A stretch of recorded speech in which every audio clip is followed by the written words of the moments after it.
जब इंसान को गंदे और मैले कपड़ों में शर्म आती है तो गंदे और मैले विचारों में भी शर्म आनी चाहिए।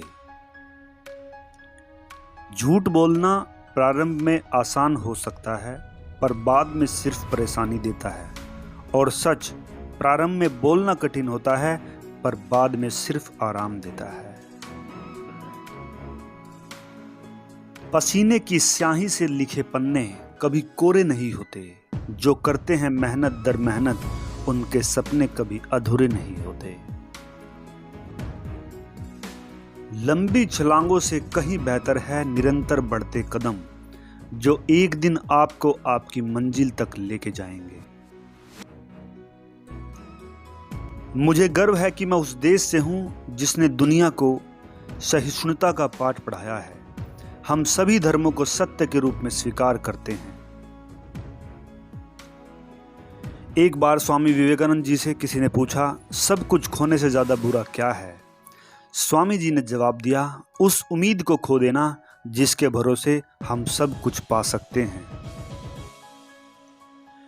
किसी मकसद के लिए खड़े रहो तो एक पेड़ की तरह, गिरो तो एक बीज की तरह, ताकि दोबारा उगकर उसी मकसद के लिए फिर से जंग कर सको।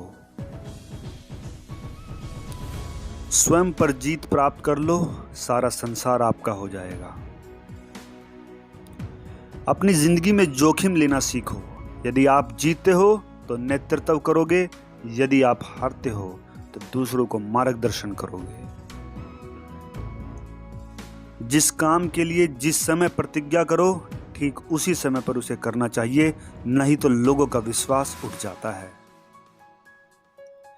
ज्ञान धन से उत्तम है, क्योंकि धन तुम्हें रक्षा करनी पड़ती है मगर ज्ञान तुम्हारी रक्षा करता है।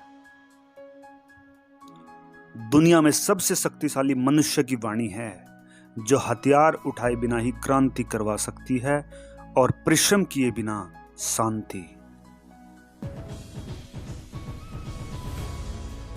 स्वामी विवेकानंद जी के जीवन की एक सच्ची घटना जो हमें जीवन में आगे बढ़ने के लिए और अपने डर को खत्म करने की सीख देती है।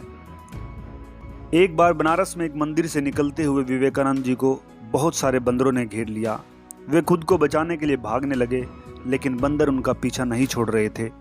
पास खड़े एक वृद्ध सन्यासी ने उनसे कहा, रुको और उनका सामना करो। विवेकानंद तुरंत पलटे और बंदरों की तरफ बढ़ने लगे।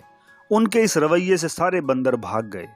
इस घटना से उन्होंने सीखा ग्रहण किया कि डर कर भागने की अपेक्षा मुसीबत का सामना करना चाहिए।